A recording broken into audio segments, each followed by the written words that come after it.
আজ আমাদের আশরাফবাদ কাজী বশিরগুল পেশোয়ারী রহিমুল্লাহ ইসলামিয়া সুন্নিয়া হাফিজিয়া মাদ্রাসা ও এতিমখানা এটি পরিদর্শন করতে আসেন আমাদের কেন্দ্রীয় নির্বাহী কমিটির সদস্য অ্যাডভোকেট রফিক শিকদার সাহেব।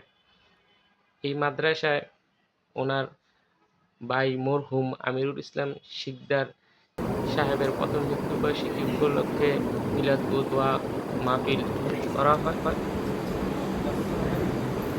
أعوذ بالله من الشيطان الرجيم بسم الله الرحمن الرحيم إن الله وملائكته يصلون على النبي يا أيها الذين آمنوا صلوا عليه وسلموا